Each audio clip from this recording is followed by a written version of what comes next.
नमस्कार दर्शकों, पंडित ज्योतिष चैनल में आप सभी का हार्दिक स्वागत है।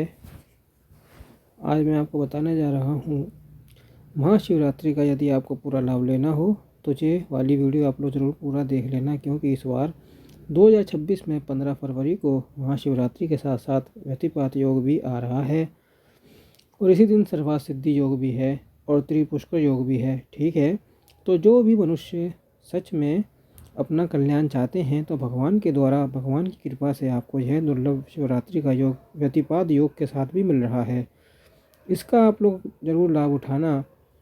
सबसे पहली बात मैं आपको बता दूं कि आप भले ही वैष्णव संप्रदाय से जुड़े हों, अथवा तो आप कृष्ण भक्त हों, अथवा तो किसी अन्य देवी देवता के उपासक हो, चाहे आप कपालिक या शाक्त या अन्य सिद्धियों के उपासक हों, आप सभी के लिए यह शिवरात्रि का व्रत अत्यंत अनिवार्य हमारे ग्रंथों में बताया गया है। हमारे महापुरुषों ने बताया है, तिथि तत्व में वर्णन मिलता है कि एकादशी सहस्त्रे तत्फलम लभते देवी शिवरात्रिम पोषणम। इसका अर्थ है कि हे देवी, मनुष्य 1000 एकादशियों का व्रत करने से जो पुण्य फल प्राप्त करता है वह फल उसे एकमात्र शिवरात्रि का व्रत उपवास करने से प्राप्त हो जाता है। जी हाँ, एक शिवरात्रि का व्रत उपवास आप करिए और 1000 एकादशियों का पुण्य प्राप्त करिए। बाकी स्कंद पुराण में भी यह वर्णन आता है कि वर्षतेन न यत् पुण्यम एकादश कृतं भवेत् तत्फलमं लभते सद्य शिवरात्रि निषेवनात्। इसका अर्थ है कि 100 वर्ष तक एकादशी का व्रत करने से, कृष्ण पक्ष की भी एकादशी और शुक्ल पक्ष की भी एकादशी मिला के आप 100 वर्ष तक करें, उससे जो पुण्य फल आपको अर्जित होता है वह शिवरात्रि का केवल एक दिन का व्रत उपवास करने से आपको सद्य यानी तत्काल फल प्राप्त हो जाता है। तो देखिए, एक वर्ष में 24 एकादशियाँ होती हैं। यदि आप इसे 100 वर्षों तक करते हैं तो इससे 2400 एकादशी का व्रत का पुण्य प्रभाव आपको मिल जाता है।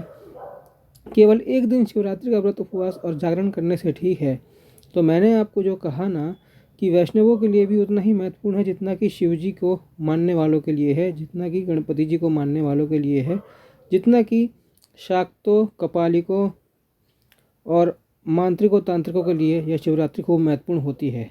अब देखिए, शास्त्रों में वर्णन आता है कि शिवरात्रि पर शिव जी कहाँ रहते हैं। शास्त्र कहते हैं कि यानी कन्यत्र लिंगानी स्थावरण चराण च ते संक्रमते देव स्थयास्याम रात्रो यतो तरह शिवरात्रिस्तत् प्रोक्ता तेनसा हरिवल्लभा। इसका अर्थ है कि इस पृथ्वी पर जितने भी स्थावर यानी अचल और जंगम यानी चल शिवलिंग हैं, उन सब में शिवरात्रि की रात्रि भगवान हर यानी शिव जी विशेष रूप से संक्रमण करते हैं, यानी विद्यमान हो जाते हैं, हर शिवलिंग में प्रवेश कर जाते हैं। देखिए, चल और अचल यानी जो आपके घर में शिवलिंग हो, छोटे बड़े जितने जैसे भी प्रकार के हों, उसमें भी भगवान शिव का प्रादुर्भाव हो जाता है। अचल यानी जो मंदिरों में जो भगवान शिव जी की स्थापना की गई होती है। तो शिवरात्रि में ऐसा भेद नहीं मानना चाहिए कि हम मंदिर में ही जाएंगे तो ही हमको पूरा लाभ मिलेगा। शास्त्र अनुसार आप जहाँ कहीं भी हैं, शिव पूजन का वहीं पर लाभ आप लोग ले सकते हैं। यदि आपके पास शिवलिंग है तो ठीक है। हर शिवलिंग में भगवान इस दिन प्रकट हो जाते हैं और इसी कारण वह हरि बल्लभा हैं, यानी भगवान विष्णु को यह शिवरात्रि अत्यंत प्रिय है। ये शास्त्र के वचन मैं आपको पढ़कर बता रहा हूँ। पिछले वर्ष लोगों ने कई बार कमेंट करके और डिस्क्रिप्शन में साथ ही मैसेज करके पूछा कि हम तो भगवान कृष्ण को मानते हैं, वी आर फेमिनिस्ट फेमिनिज्म, हम शिवरात्रि नहीं करते हैं, क्यों करें? ऐसी बात नहीं है। हे फेमिनिस्टो, हे एलुमनी के भूखो, भेद हमारी बुद्धि का उपज है। ठीक है, आप जिस किसी के भी उपासक हों, शिवरात्रि आपको उन्नति की ओर ले जाने वाला पर्व है, त्यौहार है। ठीक है, आगे हरिभक्त विलास में ही वर्णन आता है। हरिभक्ति विलास ना वैष्णवों का ही ग्रंथ माना जाता है। विशेषतः हरिभक्ति विलास में गौतमीय तंत्र का संदर्भ दिया जाता है कि शिवरात्रि व्रतम कृष्ण चतुर्दश्याम तो फागुने वैष्णवरपि तत्कार्यम श्री कृष्ण प्रियतम सदा। इसका अर्थ है कि फागुन मास की कृष्ण पक्ष की चतुर्दशी को शिवरात्रि का व्रत होता है। भगवान की कृष्ण की प्रसन्नता के लिए वैष्णवों को भी यह व्रत सदा ही करना चाहिए। यह वैष्णव ग्रंथ से मैं आपको बताया हूँ। ठीक है, हरिभक्ति विलास में अब हम लोग और सुनते हैं। यह व्रत ना सभी को करना ही चाहिए। यदि शंका हो कि मैं स्त्री हूँ, मैं पुरुष हूँ, I am feminist, I am alumni Sikar, अथवा तो मेरा विवाह नहीं हुआ है, चाहे लड़की हो चाहे लड़का हो, अथवा तो सदवा हो चाहे विधवा हो। अब बालक, वृद्ध, नर नारी, सदवा, विधवा सभी लोग इसका व्रत उपवास कर सकते हैं। ठीक है। लिंग पुराण में वर्णन आता है कि सर्वतीर्थेषु यत् पुण्यम सर्वदा दानेषु यत् फलम। इसका अर्थ आप लोग समझिए। सर्वतीर्थेषु यत् पुण्यम यानी समस्त तीर्थों में आप स्नान कर लेना। पूरे जीवन भर में लोग धन इकट्ठा करके सभी तीर्थ घूम करके स्नान करते हैं ताकि हमारी मुक्ति हो, ताकि हमें मोक्ष की प्राप्ति हो। लेकिन यहाँ पे लिंग पुराण का वर्णन है कि सर्वतीर्थेषु यत् पुण्यम, समस्त तीर्थों में स्नान करने से जो पुण्य लाभ आपको मिलता है, सर्वदानेषु यत् फलम, आप सब कुछ दान कर दें, बड़ी बड़ी तिथियों में आप दान करें, उससे जो आपको पुण्य मिलता है, तत्फलम कोटि गुणितम शिवरात्रि व्रते कृते। इसका अर्थ है कि वह सब पुण्य आपको करोड़ गुना होकर मिलता है जब आप शिवरात्रि का व्रत उपवास कर लेते हैं, उससे भी करोड़ गुना आपको मिलता है। ठीक है ना। तो महाराज, हे फेमिनिस्टो, हे एल्यूमिनिस्ट सीकरो, शिवरात्रि की इतनी परंपरा महिमा है। बाकी आगे ग्रंथ कहते हैं कि अज्ञानेपि यत् पुण्यम कृतम तेन दुरात्मना तस्वीरन राजरिंद्र गतेशो शिव मंदिरम। यह मैं आपको स्कंद पुराण की बात बता रहा हूँ। श्री वशिष्ठ जी के वचन है कि हे राजेंद्र, उस दुरात्मा शिकारी ने अज्ञानवश यानी बिना जानकर ही उसने शिवरात्रि का व्रत उपवास कर लिया, रात्रि को जागरण कर लिया, तो उसके प्रभाव से वह शिव मंदिर यानी शिवलोक को प्राप्त हुआ। तो महाराज, अनजाने में भी जिसने जीवन भर जानवरों को मारा हो, उनका शिकार किया हो, उसने अनजाने में ही व्रत किया, एक दिन के शिवरात्रि के व्रत प्रभाव से वह शिवलोक को प्राप्त हुआ। तो यदि आप जान समझकर करेंगे तो महाराज आपको कितने पुण्यों की प्राप्ति होगी। आगे यमराज अपने ना दूतों को समझाते हैं कि देखो, शिवरात्रि व्रत करने वाला अकेला स्वर्ग नहीं जाता, वह अपने पूरे खानदान को तार देता है, अपने पूरे कुल को तार देता है, और उसको तुम लोग स्पर्श तक नहीं कर सकते। कुलम तारते सर्वम येन तत्र उपोषितम न तस् पुनरावृत्ति कल्प कोटि शतम। उसकी फिर पुनरावृत्ति भी नहीं होती, यह फिर जन्म नहीं लेता।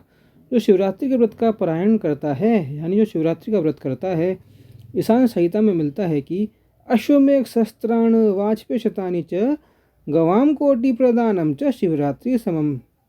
इसका अर्थ है कि हजारों अश्वमेघ यज्ञ महाराज, सैकड़ों वाजपेय यज्ञ और करोड़ों गायों का दान भी शिवरात्रि व्रत की समानता नहीं कर सकता। कृष्ण भगवान ने अश्वमेघ यज्ञ करवाया, भगवान राम जी ने अश्वमेघ यज्ञ करवाया, और भी राजाओं ने अश्वमेघ यज्ञ करवाया। एक यज्ञ करने में महाराज कितनी मुसीबतें झेलनी पड़ती है, कितनी चुनौती झेलनी पड़ती थी। लेकिन यहाँ पर हजारों अश्वमेघ यज्ञ, सैकड़ों वाजपेय यज्ञ और करोड़ों गायों का दान का भी पुण्य जो आपको मिलेगा, उसकी बराबरी शिवरात्रि के व्रत की तुलना में बहुत कम है।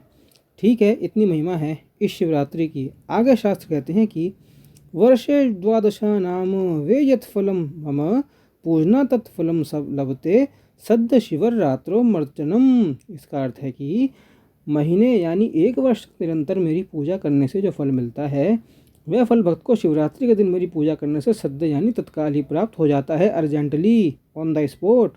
शिवरात्रि के दिन आप व्रत उपवास तो करना ही, यह तो सबसे बड़ा मुख्य अंग है शिवरात्रि का, लेकिन इसके अंदर ना आपको शिव जी का पूजन भी करना है। एक दिन का पूजन पूरे 12 महीने के पूजन का आपको पुण्य फल दे देता है।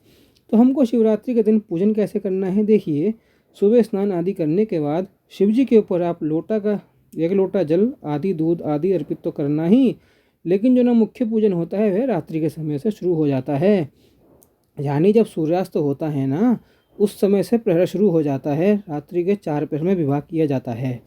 फिर एक एक प्रहर का पूजन अलग अलग होता है। ठीक है। पहले प्रहर का पूजन दूध से, दूसरे प्रहर का पूजन दही से, तीसरे प्रहर का पूजन घी से, फिर चौथे प्रहर का पूजन शहद से। ठीक है। ये 4 प्रकार का पूजन होता है शिवरात्रि में। मैं अलग अलग प्रहर के पूजन का वीडियो संभव हो सका तो इसी चैनल पर बनाकर अपलोड कर दूंगा, आप ज़रूर देख लेना, और उस प्रहर के पूजन के हिसाब से आप लोग पूजन कर लेना। बिल्कुल ही सरल पूजन विधि मैं बताऊंगा, लेकिन वह पूजन विधि शास्त्रोक्त होगी, यह भी मैं आपको आश्वस्त करता हूँ। अब आगे हम लोग सुनते हैं कि यह पूजयत शिवम तत्र रात्रो जगत तत्पर सर्व पाप विनर्मुक्त शिव सायुज मपनोयात। इसका अर्थ है कि जो व्यक्ति शिवरात्रि की रात में जागरण जागते हुए भगवान शिव का पूजन करते हैं, वह समस्त पापों से विशेष रूप से मुक्त होकर शिव सायुज्य यानी शिव जी में ही यानी मुक्ति को प्राप्त कर लेते हैं। इतनी महिमा है, इतनी भारी भरकम महिमा है शिवरात्रि की, ठीक है। अब फेमिनिस्ट और एल्यूमिनिस्ट सीकर पूछते हैं कि हम कब तक जागे हैं? भैया आपको पूरी रात जागनी होती है, अंडरस्टैंड, ठीक है ना। और आपको व्रत का पालन अगले दिन सूर्योदय के बाद करना होता है, ठीक है। अब यह तो आप लोग जानते ही होंगे। कई लोग क्या कहते हैं ना कि यहाँ पर ना शिव जी का शादी हुआ है, हम इस दिन शादी करेंगे, खूब एंजॉय करेंगे। कई जगह पर होता है, कई कमेंट भी हमको आते हैं और व्हाट्सएप और मैसेज भी आते हैं इस दिन। आप व्रत उपवास के लिए क्यों कहते हैं? मैं कुछ नहीं कहता हूँ, ठीक है। मैं आपको पहले बता देता हूँ, जो भगवान वेद व्यास जी ने कहा वह मैं आपके सामने प्रस्तुत कर रहा हूँ। जो हमारे शास्त्रों ने, जो हमारे ग्रंथों ने कहा वह मैं आपके आगे रख रहा हूँ। शादी नहीं हुई थी हे हेलोमिनिस्टो, हे फेमिनिस्टो। शिवरात्रि के दिन, इस दिन शिवलिंग का प्राकट्य हुआ था, इसलिए शिवरात्रि यानी शिवजी ने इस रात्रि को वरदान दिया था, ठीक है। ब्रह्मा जी ने और विष्णु जी ने इसी रात्रि को पूजन किया था, इसलिए इस रात्रि की इतनी महानता उभर कर आती है। लगभग सभी ग्रंथों में शिवरात्रि की महिमा गाई गई है, शिवरात्रि के व्रत की प्रशंसा की गई है। 4 महारात्रियों में से एक महारात्रि है शिवरात्रि, ठीक है। अब आगे सुनिए। कई लोग व्रत उपवास करते हैं लेकिन जागरण नहीं कर पाते। उनके लिए शास्त्र कहते हैं कि उपवासम प्रभात कृतम कृत्वा जस्तु न जागरणम करोति वृथा यस्य उपवासो भविष्यति। इसका अर्थ होता है जो व्यक्ति सवेरे से उपवास तो करता है किंतु रात्रि में जागरण नहीं करता, उसका वह उपवास वृथा यानी बेकार यानी निष्फल हो जाता है। बोलो राधे राधे। तो आप लोग व्रत उपवास तो करना ही, और साथ में रात्रि जागरण का भी हमको पहले से ही व्यवस्था करके रख लेनी है। मैं पूजन का वीडियो पहले से ही डाल दूंगा ताकि आप लोग अपनी सामग्री व्यवस्थित डालें। बेलपत्र तो आप लोगों को चाहिए ही, it's a important necessary item for Shiv पूजन। बाकी जो भी पत्र पुष्प हो आप लोग पहले से ही एकत्रित करके रख लेना, ठीक है। अब देखिए, विशेष एक संकल्प मंत्र बताया है जो आपको शायद ही कहीं यूट्यूब या इंटरनेट पर मिल जाए। संकल्प मंत्र ना जरूर बोलना चाहिए, जो हमारे शास्त्रों में वर्णन है। शिवरात्रि के व्रत के दिन सुबह सुबह आपको बोलना होता है, हाथ में जल लेना अंजलि में। अंजलि मतलब जो हथेली के बीच में छोटा सा गड्ढा बनता है उसको अंजलि कहते हैं, अंडरस्टैंड। और उसके बाद संकल्प करना होता है इस मंत्र के द्वारा, जो शास्त्र में हमको बताया गया है। वह मंत्र आपको मैं अभी स्क्रीन पर भी दिखा दूंगा, आप अपना सबटाइटल खोल लेना, उसमें दिख जाएगा। मंत्र है शिवरात्रि व्रतम हेत करिश हम महाफलम निर्विघ्नम अस्तु मे देव तत्प्रसादा जगतपते। फिर से सुन लीजिए, उसको पक्का कर लीजिए, मेरे पीछे पीछे आप लोग भी दोहराइए। शिवरात्रि व्रतम हेत करिष्यहम महाफलम निर्विघ्नम अस्तु मे देव तत्प्रसाद जगतते। इसका अर्थ भी आप लोग सुन लीजिए, समझ लीजिए। हे जगत के स्वामी, जगतपते, मैं महान फल देने वाले इस शिवरात्रि व्रत का पालन करूंगा। आपकी कृपा से मेरे इस व्रत में कोई विघ्न ना आए। यह व्रत मेरा निर्विघ्न पूरा हो जाए। फिर वह जो आपने जल लिया है, संकल्पित जल, भगवान के आगे अर्पित कर देना। अब देखिए, व्रत उपवास कैसे करना है। शास्त्रों में वर्णन आता है कि इस दिन अन्न नहीं खाना चाहिए, किसी भी प्रकार का अन्न नहीं खाना चाहिए। अन्न खाने से बहुत ज़्यादा पाप लगता है। जैसे काशी में आपको पाप लगता है ना, उससे कहीं ज़्यादा पाप शिवरात्रि और रामनवमी के दिन अन्न खाने से लगता है। तो अन्न खाने से आप लोग बचिएगा, फल और दूध पर रहिएगा, नहीं तो पूरा निर्जल व्रत करिएगा, अथवा तो जल पीकर भी रह सकते हैं। जिनको कुछ तकलीफ़ हो तो वे लोग जल पीकर रह सकते हैं। जल पीने के बाद भी यदि आपका काम नहीं चलता तो दूध और फल पर आप लोग रह सकते हैं। व्रत के ऊपर ना मैं एक अलग से भी वीडियो बना दूंगा, कुछ विशेष बातें हैं उसके अंदर जो अलग से मैं बता दूंगा। यह वीडियो खास शिवरात्रि व्रत की महिमा के बारे में है। आगे थोड़ा सा और बचा हुआ है, आप लोग सुनते हुए जाना। ईशान संहिता में और तिथि तत्व में यह वर्णन आता है। भगवान शिव जी स्वयं माता पार्वती जी को और नंदी जी से कहते हैं कि न स्नाने न वस्त्रे न धूपम न चार्चया तस्यामे न तसा पुष्पे यथा तत्रोपवासत। हे देवी, अथवा तो नंदी जी को बता रहे हैं भगवान शिव जी कि मैं शिवरात्रि की उस तिथि पर ना तो स्नान से, जो हम लोग स्नान कराते हैं भगवान को, ना वस्त्र से, हम लोग जो भगवान को वस्त्र अर्पित करते हैं, ना धूप से, और ना पूजा अर्चन से, और ना पुष्पों से उतना प्रसन्न होता हूँ जितना उस दिन किए गए उपवास से मैं प्रसन्न हो जाता हूँ। इसलिए महाराज, उपवास की बड़ी महिमा है। अब देखिए दूसरा योग इसके अंदर लग रहा है व्यतिपात योग। शिवरात्रि का दिन ही है और यह ना ब्रह्म मुहूर्त से ही शुरू हो जाएगा, सुबह 3:18 से, और यह रहेगा अगले दिन मध्य रात्रि 2:47 तक। ठीक है, अब आप लोग देख लीजिएगा। लेकिन ये जो व्यतिपात योग है ना, जैसे भद्रा को अशुभ माना जाता है, शुभ कार्य नहीं किया जाता भद्रा में, ऐसे ही भद्रा से भी अधिक अशुभ मनहूस व्यतिपात योग को माना जाता है। ज्योतिष शास्त्र में कहा गया है कि इस योग में शुरू किया गया कोई भी कार्य, उस कार्य का नाश हो जाता है। तो महाराज लेकिन इसके अंदर आप यदि पूजा पाठ तंत्र मंत्र सिद्धि करते हैं, इसके अंदर यदि आप मंत्र जाप करते हैं, दान करते हैं, अपने पितरों को तृप्ति के लिए उन्हें जल अर्पित करते हैं, तो महाराज इसकी खूब महिमा है। और शास्त्र कहते हैं कि व्यतिपाते तु यत्तम जप्तम होतम अनंतकम सूर्य पर्वणि यदतो कोटि गुणम भवेत। इसका अर्थ है कि व्यतिपात योग यह महापात के समय जो कुछ भी दान किया जाता है, जो जप किया जाता है और जो हवन किया जाता है, उसका फल अनंत हो जाता है, जिसका कोई मापतोल ही है ही नहीं, इतना पुण्य मिलता है।